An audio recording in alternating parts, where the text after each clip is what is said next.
Good morning. Welcome to the webinar. Hope everybody can hear me. This will be the first time I've done a webinar on Teams, so if I don't quite get the technology right, I'm sure you'll excuse me. Michael. Morning, everybody. And Matthew. Morning, everyone.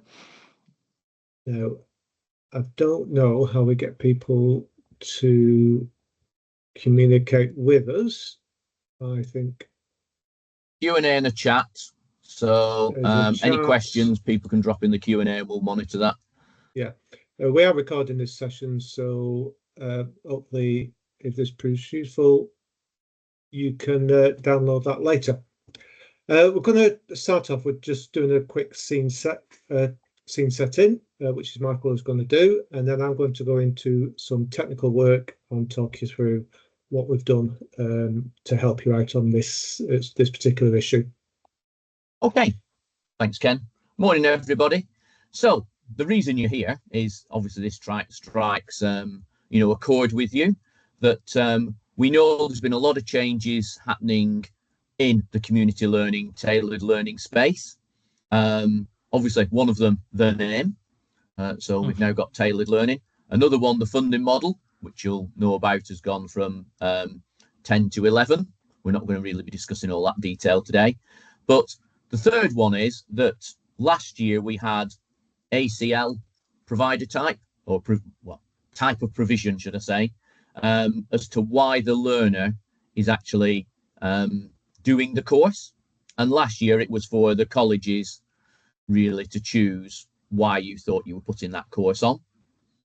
And this year there is now a requirement change of which some colleges are taking on board. I guess that's why you're here, where we are supposed to be asking the learner why they are doing the course, not choosing it for them. Although the learner may not answer the question, may not provide it. So we've come up with a solution here, because if we need to push this data out onto on-track learner, that is, for the learner to select it, there's a lot of changes that we have to do behind the scenes to enact that. So we've come up with a solution that will allow you to do that this year, and Ken's going to take us through that solution, providing some screens, etc. And then longer term, we will obviously embed this in the product in a different way longer term. So hopefully that set the scene. There is another column that we're not going to talk about today, which is tailored learning outcome, which is the one that once the learners finished their program, they can then adjust why they have done that program. We're in the midst of having discussions on that one, and we'll probably do something separate on that later on. So hopefully that sets the scene sufficiently just for what we're going to be discussing. Matt, anything to add to that from your side? No, I don't think so. I think that's covered it, and it's just that from this year it's a requirement. So this is why we put this solution in place. So yeah. Okay. Thank you very much. Thanks very Ken, much. over to you. Thanks, Michael. Thanks, Matthew. I shall share my screen.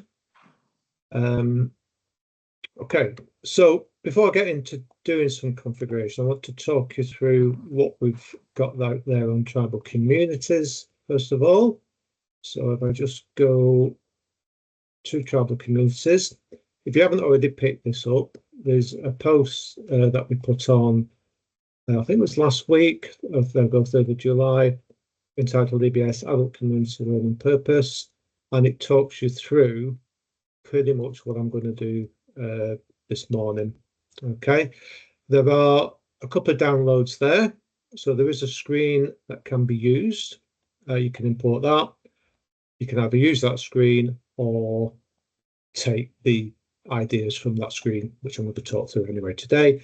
And there is a workflow as well, and I'll talk you through what this is doing. The article talks through the change description, so looking at the screens there and what these screens show, and it talks you through how to import the screens, how to import the workflow, and then further down it gives you the steps that we've built into that screen. So if you want to adopt this yourself and build it into your own screen, you can do. So this is essentially what I'm going to do today. So really the starting point will depend upon your individual circumstances. So if I go to EBS, and what we're going to do, we're going to create the solution in the enrolment further detail screen. So you can see here within my actual set of pages for this screen, I've got a number of different pages there. So I've got the base page, this one. I've got a couple of tailored learning pages that I've worked on and some other bits and pieces there. So your starting point will depend upon, are you currently using the base page or are you using a configured page? Okay, and that's important. So the first step I'm going to do is do a copy page. Now I'm going to do the copy based upon the base page, but in all likelihood, you have got a configured page. If you have got a configured page, do the copy based on that. Okay, it's really important because otherwise you will lose your configuration. Okay, so for example, if that was my current active page, the one I'm currently using, I would copy that one. After that, the steps should be pretty much identical. So let me talk you through this very carefully. Now, I realise what we're expecting after this webinar is that you will be able to do this. So we've tried to make the configuration very straightforward, very simple, and I'm going to try and talk through the steps very, very carefully. Please feel free to stop me, post any questions. We can let you speak if you need, if you want to say something. Just, you know, get the most out of this you can. So let's go back up here. Where am I? Create enrolment further details. Let me just reactivate that page. Just bear with me.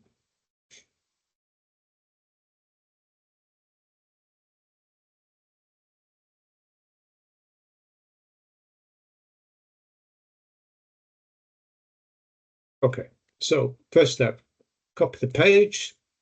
Always for this purpose, copy within the screen. Okay, copy within the screen, and that will create a page. Now, usually it will say whatever the current page name is, underscore copy. In my case, it's copy bracket 1. And if I click on the chevron here, next to page details, I can rename it here. So I'm going to call this TL webinar. Okay, just to distinguish between my other pages. Once I've done that, I normally at that point just apply the permissions and do a save. Okay, right, the configuration itself. So I'm going to go through the steps as outlined in here. So first thing we're going to do is create a data link called is tailored learning. Okay, so go into Designer, make sure we're on the correct page, still here, and click Add Data Link. We'll call it, in the name here, is tailored learning. It is an expected result type of single. All we need is the SQL. Now, just to save time on that, I've just copied it into SQL Server there and paste it in. So that SQL will be in the page that you download from the website. So if you do need to copy it, just copy it from that page. I need to validate it, and I've got, in this case, a nothing returned. Okay, that's fine. Not too worried about that at this stage. I tend to do save as I go along. Okay, so we've got our data link. Next step. The addition of a column in the people details data link. Okay, to populate the ACL provision type. Okay, so what we're going to do is in the people details data link here. And again, you could copy this from the page you download to show you where it would be. People details there. And there it is. Okay. So I'm just going to copy that.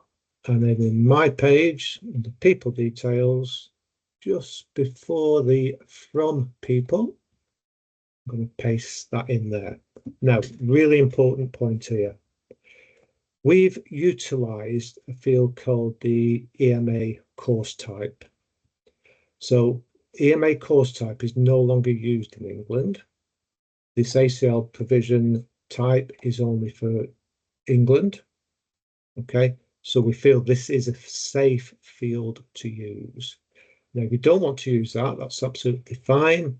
If you wanted to use one of the, I can't remember how many it is now, 100 so user fields, then do that. Okay, now, if I just paste that in, validate that, that's okay. So that field is now available. Okay, so there we go. That's that step there. Nice and easy. Next thing, now we're going to create a section on the screen now that'll hold this field. Okay, so again, as part of making it simple and easy to do, we've decided to do it in this way. So what we do is in the page, and we do this in a number of places, but I'm going to do it here. So I'm going to click on the further details formatter here. Click on the further details formatter form. So you can see this sort of tree sort of idea here. And on the further details data form, I'm going to go to add control, add layout formatter. Okay, now again, it'll auto name it and it'll call it layout formatter. And again, depending on how many of these you've got, it might put a number against it like that. Okay, in the instructions, we're going to call it tailored learning formatter. Just make it easy for myself, just copy and paste that in there. Okay, there's the formatter.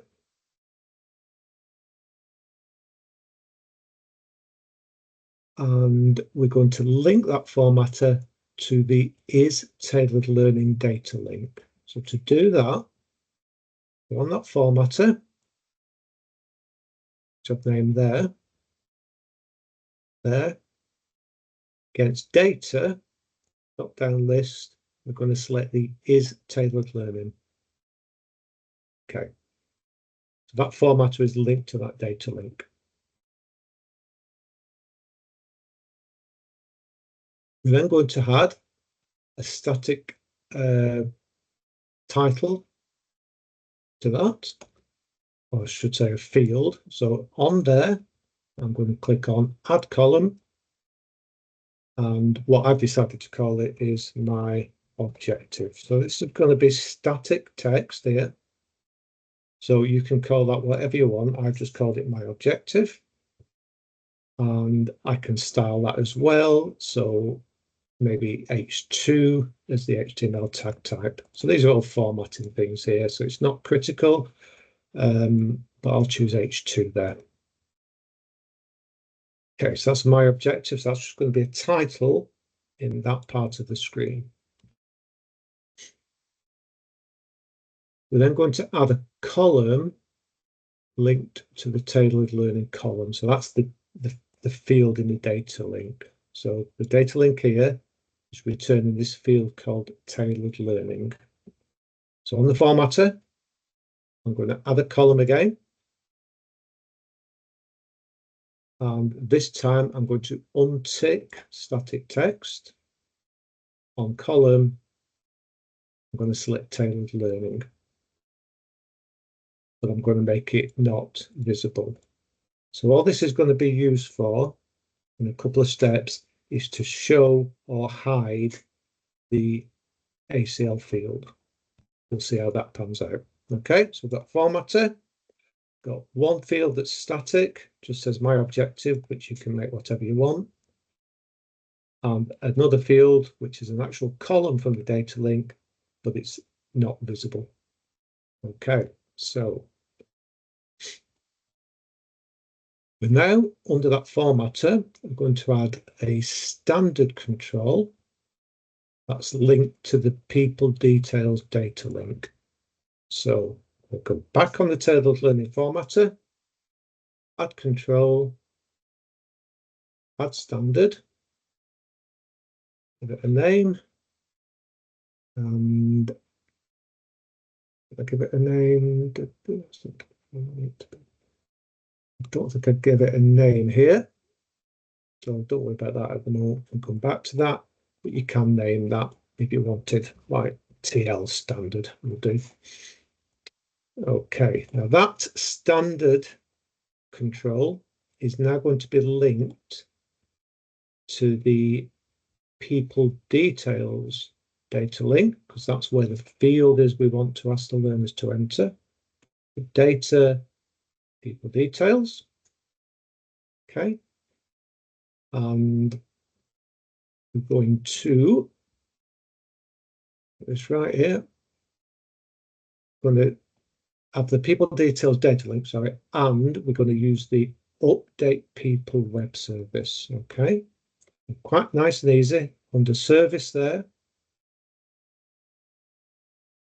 scroll down until you come to update people here. Okay, update people, that's fine on that. So it's linked to the people details, linked to update people, and then what we could do is add the column. Untick is static text. The column we want is the ACL provision type. Okay, so that's where the data is going to be entered on the screen. Now the field's going to be a lookup. Okay, and we're going to use this particular lookup here. There are various versions of this, but let's use that one. Excuse me. So on the data here, we're going to scroll down to LSC. And which one was it? LSC verifier. Show description only. I think that's the one we decided upon. For current year, show description only. That one there. Didn't have the word yes, yeah. Show only description. There you go. Yeah, that's fine. Okay, so that's going to be the lookup list. Okay, we need to tell it which domain it is, and it's this one here. So again, just copy that from there. Lookup param 1. So in lookup param 1, you can just paste that. So that's basically saying I'm going to look into the LSC verifiers for the current year and choose verifiers that are ACL provision type. Okay. To the steps. Web service field. For this example, we're using EMA course type, but if you're using the user field, then of course you would use that. So web service field here. EMA course type is just there. Okay. And back to here. Editable, yes. Required, yes. Okay. So for learners that do require this, we're going to make it mandatory. So editable, ticked, required, ticked. Okay. Final step. What we want to do is make this field available for only certain types of courses. Okay, so on this field, we're going to go over to the event handlers. And we're going to say in here is controlled by, and we want the tailored learning formatter. Okay, so that's that one there. And remember, we added the field under there called tailored learning. So it's going to be controlled by that formatter. This column tailored learning, and we're going to say where value is not y. Okay, so not y. Based on that criteria, we're going to put a CSS class in there. Don't worry about what that is. If you don't know what it is, just copy that, no validate. Basically, what it's going to say is if it's not a tailored learning course, then it's not going to validate that. In other words, it's not going to make it mandatory. Okay. Final thing, which I think I may have missed in the steps, is this one here. I do apologize for that, but again, just follow the steps carefully. On the tailored learning formatter there, we're going to say hide if contents are empty. Okay, so back up here, it's linked to that is tailored learning, and we're going to tick hide if contents are empty. Okay, so what that's going to do basically is if it's a tailored learning course, it's going to show that section. If it's not a tailored learning course, it's going to hide that section and make the field non-mandatory. Now that should be all the steps for the screen, so I can save that and I can publish it. Okay, now what I need to do is test this. So if we go to our curriculum, and I need to remember the course I had. I don't suppose you can remember what the course was, Michael, can you? That's awful to put him under such pressure. No, unfortunately, I can't remember what you tested against. There we go. So I got a course called the famous underwater basket weaving. Okay, TL0001, tailored learning course. And what I'm doing in here is using the qual aim, the learning aim here, and funding model 11. Okay, so that data link in the screen configuration is looking at the course details for the course that the learner is enrolled into to find the funding model to then determine whether to show or hide that section. So let's try and test the screen out then. So first thing I need to do, I use so many URLs that I can never remember them. So I'm just going to get my URL from here. Contract learner.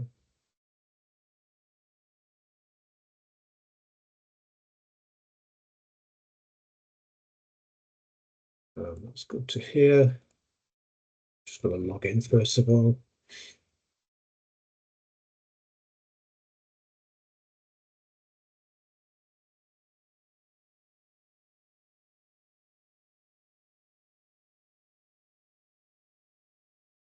Okay, so I just wanted to successfully log in. Now, I need the UIOID of this course.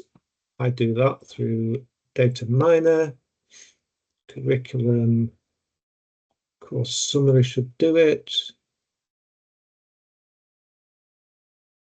Course code starts with TL, hopefully. There we go. So I've got a course ID there, the UIOID. Copy that.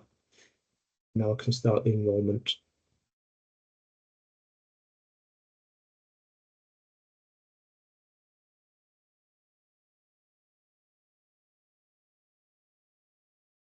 So these will be the standard URLs you use it. Oh, I'm already enrolled. Yeah. Pre-preparation is useful, isn't it? You could say you'd already done it, Ken, Blue Peter style, but yeah, you here's don't what I need did that. earlier. Yeah, here's what I did earlier. Let me just delete the enrolment.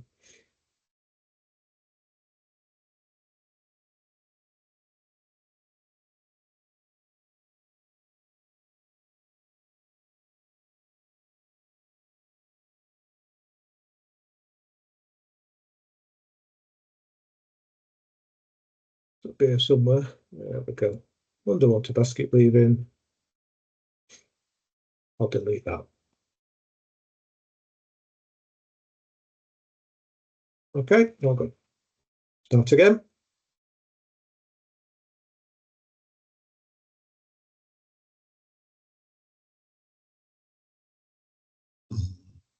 There we go. So going to personal details. I've not done any work on that. Continue. If I've done the screen configuration correctly, I should have at the bottom here my objective, ACL provision type. Now I didn't put a title on that. I can go back and do that, and I can pick from the list here. Okay. So I'm going to say engaging in building confidence. Again, open, I've done the config right. I've got to click continue. Then that's save that. Now let's put that into the EMA course type against the learner. That being there is not really important because, as you know, we need that value to be against the enrolment record. Okay, so if I just refresh my enrolment screen here,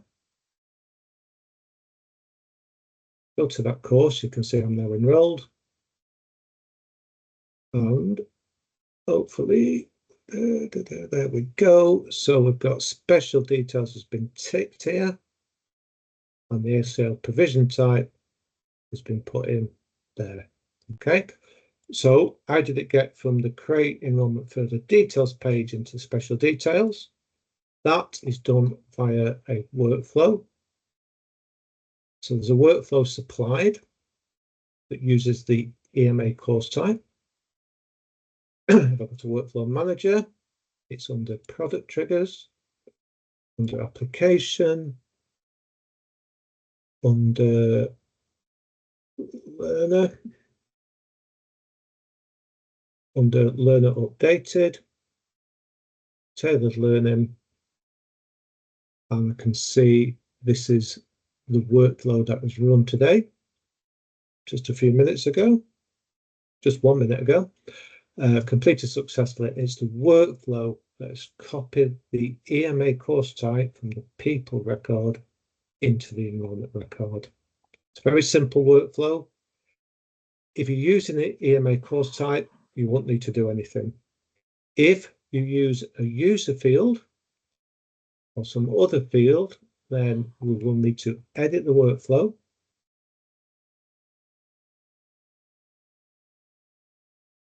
And in this assign here, not that one, sorry, this one here, this assign update ACL PT. I just click in there, properties, value.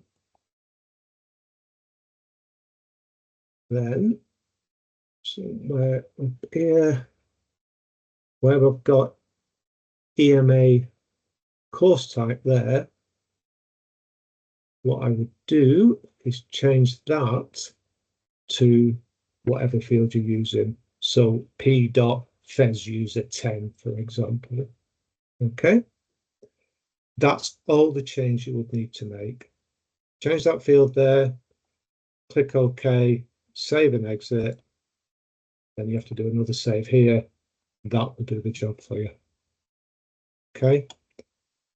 Now, unless I've missed anything, guys, I think that should be it. Now, what I'll do, I'll stop sharing my screen for a moment. And let's see if we've got any questions. We've got one comment come through, Ken. I'll just read it out. What happens if a learner does not complete that field? Well, yeah, so the way it works is go back to the configuration in here. Make sure I'm on the right page. Further details. Tailored Sharing learning. screen, Ken. Yeah, sorry. Rookie team's mistake, isn't it? Do it every time. There we go. Yeah, so on this TL standard I've put in here, and this is where really I should have put a better name in there, so something like please enter reason for doing this. or something like that. So just give it a decent title in there. Okay. Now you can see for that field, one of the steps was to make it a required field. Okay. So a learner cannot bypass that. The only way they can bypass that is enroll into a course that's not funding model 11. Okay, I can show you that by doing another enrolment. So let's just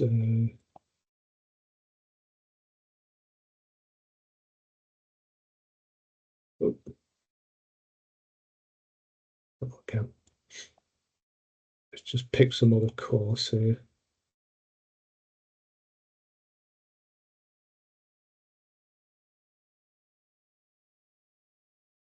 Right, we'll do a new course. This time, this is not funding model 11. Okay, so that personal details will remain the same. Unless I picked a funding model 11 course by chance, then you would see down here the My Objective section is not visible. Okay. What it's also doing is making it non-mandatory as well for those learners. Okay. However, if it is funding model 11, that field will be mandatory, like one of these fields here, and they won't be able to get past it. It will go red like that. Okay. Does that answer your question, Jill?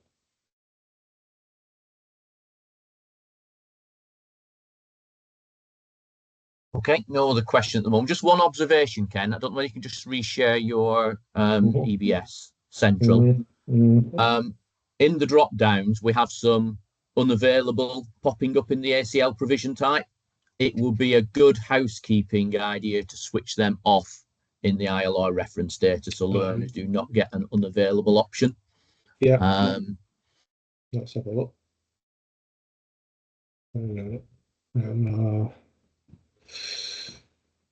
Yeah. What's it called? ACL. I didn't put ACL in, I think.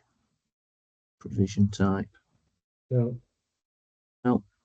Just type ACL on its own.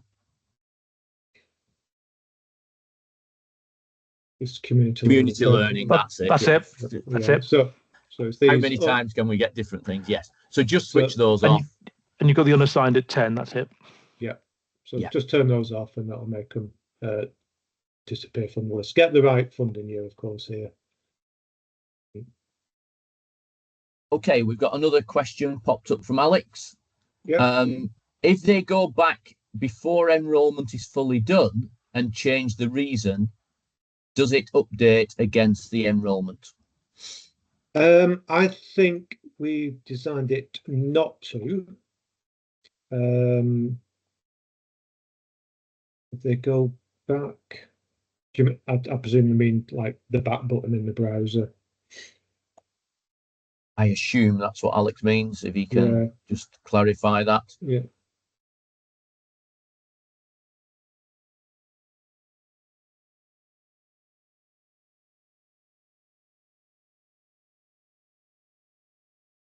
Yeah, that's okay. I've got it. So let me just try and piece these questions together and just bear with me. So let's get Alex's first. So if they go back before the enrollment is fully done and change the reason, does it update against the enrollment?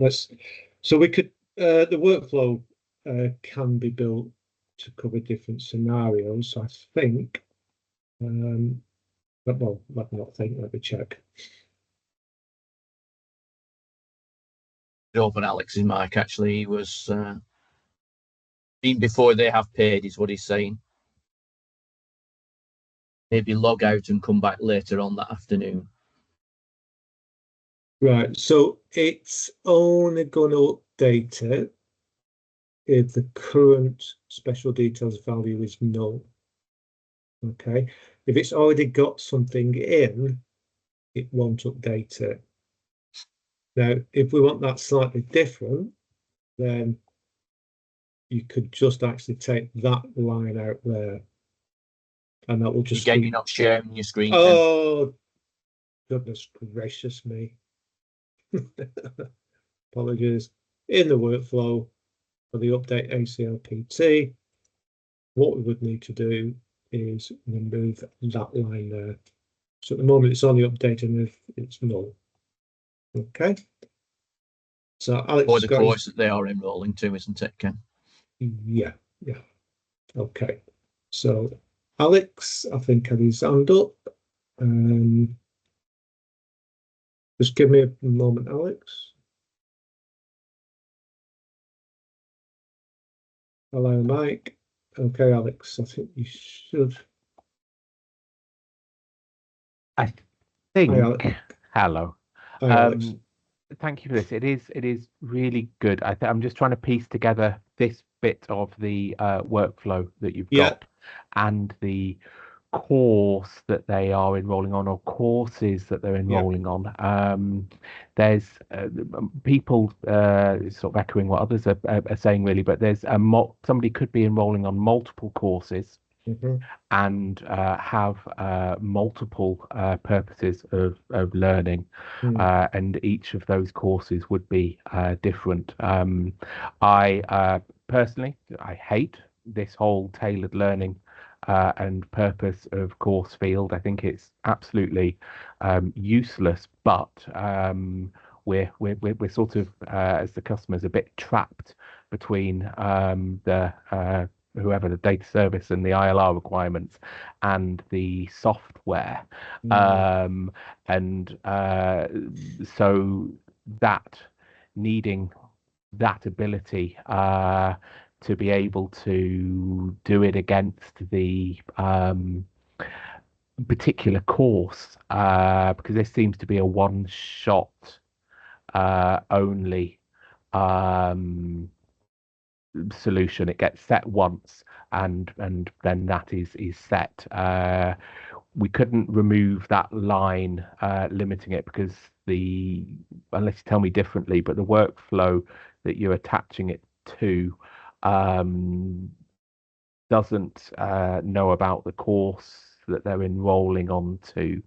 So it would update all the tailored learning reasons for all the tailored learning courses that the student is on if we were to remove that. So if it would change. Yes, indeed. Yeah. So that's what I'm trying to work out in my head. The only other, and I'm not trying to confuse things, but I was only other way would be to do it as a user table, which would then allow us to attach the learner and the people unit ID, but then that wouldn't work for multiple courses if we were doing that, multiple courses enrolling in a basket situation. Like I say, we're in the middle of what the ILR people are telling us we've got to do and what the software is providing. So I'm sorry for. No, and so yes, thanks, Alex, and thanks to others for points along similar lines. So we didn't go into building this particular solution without a good deal of thinking. So Matt, Michael, myself, Stephen Gardner, was it somebody else? I can't remember, but debated this through extensively. So we had all sorts of possible solutions, but what we had to do is consider the fact that we didn't know how many customers this was going to affect. There's no way we could get out to all customers and specifically bespoke this work for them, because we just do not have the time and resources to be able to do that. And we needed it to be done in a fairly straightforward way, because we were hoping customers were going to be able to follow these instructions, and not all of them are completely technical. So we had to come up with a solution that was, that balanced off a number of things. So we did consider, for example, the use of a custom log to capture multiple courses. Yes, we could have made that work. could we have easily explained it and got that into a configuration that all customers can use? That would have been the challenge. Probably not in the time scale we had. We thought that anybody who would be able to follow those instructions would probably be able to do it anyway. So we had to take a route as, you know, the route of least resistance, really. So it is a compromise. We know that, and we know that that is going to be a similar challenge for our development colleagues and analyst colleagues, because they will have, when they do this for proper in the product, they will face those similar questions. So we know it isn't, you know, a 100% solution, but we thought it'd be a solution that would cover the majority of people as an interim measure. And that's, you know, certainly done with best intentions and best will, knowing those different scenarios. Alex, again, yeah, please. I don't know if you're still on. Yeah, is this so this is a temporary Yes. fix? Yes. Fine. Yeah, fine, cool. I'm thinking I could adjust relatively easily, add in a little bit of code to that update that would just update the latest online enrollment that's being taken, and only update that one, which would probably then mean that if they go back and change it, then they'll be in that. No, thank you for that. Yeah, and yes, I got your message, Christina, about learners enrolling onto multiple courses. Again, we've had to get that balance there. In reality, and I don't know the answer to this, will learners really be learning doing multiple courses for different reasons? Would you be happy to capture a single reason? I know technically, yes, they could. In reality, will they? I don't know the answer to that question, but that's what we've had to face, and we have to try and manage the best we can. And not ask the learner multiple questions about multiple courses, which we can't really do in that journey easily, can we? Yeah. Okay. Christina, let's chat offline. Drop me an email, Christina, and let's see if we can find another way through this. But again, my point would be, in reality, would they have multiple reasons? But yes, let's chat offline. We've been told, just chip in on that, we've been told by the people, and I fully expect our auditors, external auditors, having been through, not on the new tailored learning, on the other bits, they are harsh. If I was to think Hitchhiker's Guide to the Galaxy and Vogons, the bureaucratic, and they will demand, this is where, again, we're stuck in the middle. They won't accept that. They will tell us that each learner in each enrollment has to have their own individual purpose on it. So that's what we are told that we have to do. So that's just from the customer's point of view. That that, and we didn't take a poll of customers before we did this, because we knew we had to do something fairly quickly. So one of the alternative solutions we discussed, you don't need to shut up, Alex, all the contributions are welcome. The other possible solution that would be workable is to not capture it during enrolment, but to capture it post enrolment. So what we could do is create a single screen just for the purposes of capturing this field, allowing you to do multiple records where learners could enter for each of the ACL courses they're on, their reason for doing that course. Now, we could do that, and the way I would see that working is, if I just share my screen, obviously I can't show the screen, but we could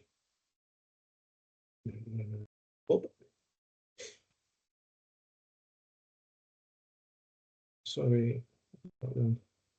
Okay. So the way we thought about doing this would be to have an option, either probably not on the page, but on the seconding now here, to have a link to a page that would effectively be a custom log. And in there, they could put in for each of their ECL courses the reason for doing that course. So that would be workable. From a configuration point of view for you, again, that would be fairly straightforward because we could deliver a screen, we could show how to modify the secondary nav, and that would be fairly easy to handle. It would be more difficult to explain how to do that and build it into your existing process. That's the tricky bit. But and we did discuss it, didn't we, Ken? That, you know, yeah. how do you tell a learner that they've got to do this? We don't want to be sending the learner back after they've enrolled to another page, because that then is onerous for the learner to have to log in again to be able to answer that. So there's a few thoughts on that that we did discuss at the time, wasn't there? Yeah.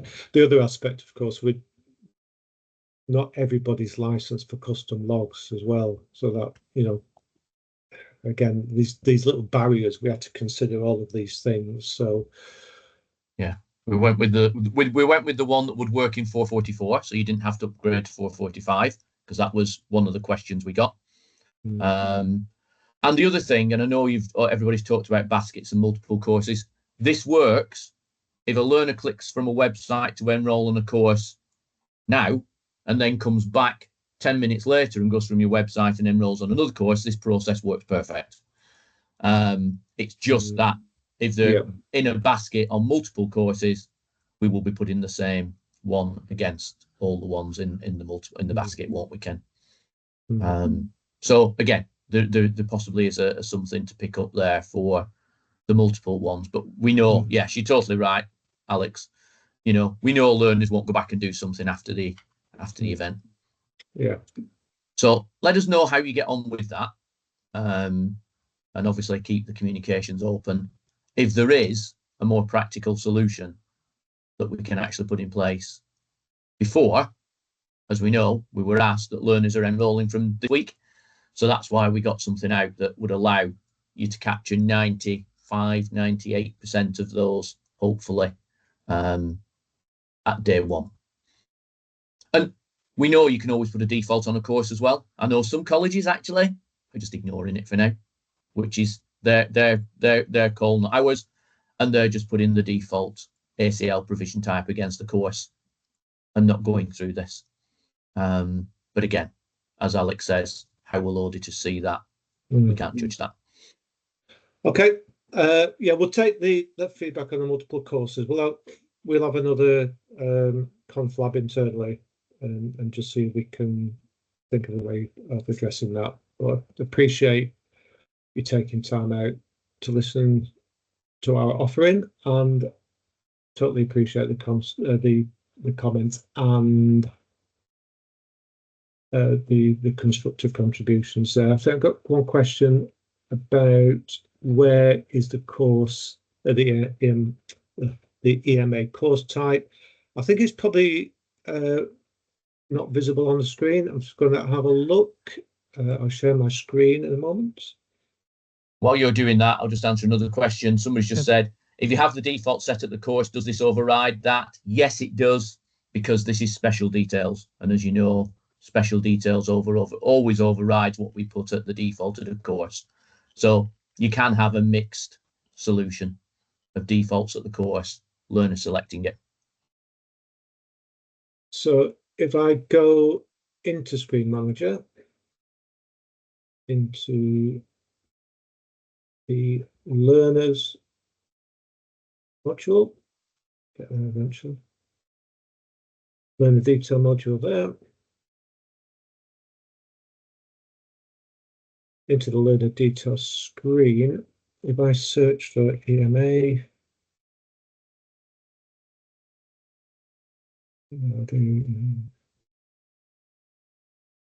It's not on there at all, is it? Looks.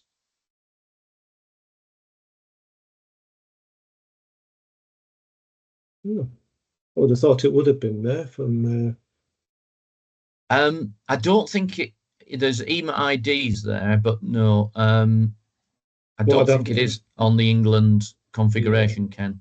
Yeah, what I'd have to do is add a column here. Let's say on the main details. And here, hopefully it's still in the view. EMA course type. Not make it editable. Give it a title.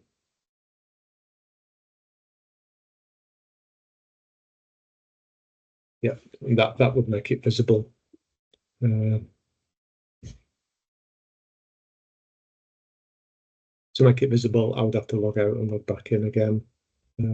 So just bear with me, I'll just do that. Publish.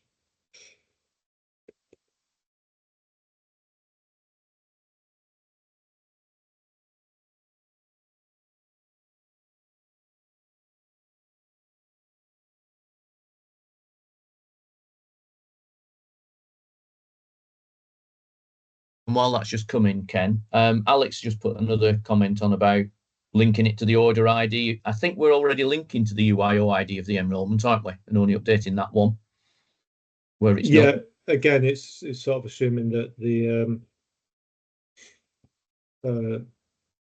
order has only one course at the moment. Yes. But yes, it will. It does link to the order ID. Yeah, so I'm just thinking Alex doesn't need to make the change that he's suggesting. It should do that. So it should be, where did I put it? There you go. I'll just put it in that section there, EMA course type. I only put the value in there. I would have to make it a lookup to show the description, but yeah. Okay. Right, we'll have another think about this, and we shall come back to you, but hopefully for some it will be at least cover some aspects of this for you, and I do appreciate your situation totally.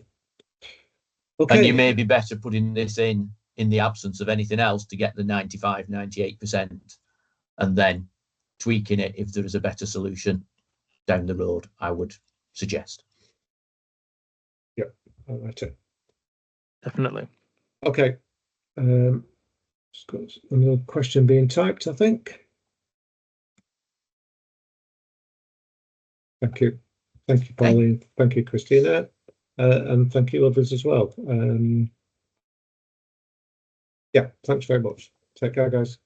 Thanks, everybody. Thanks, Ken. Take care. Thanks, Matt. Thanks a lot. Bye. Take care. Bye. Bye-bye.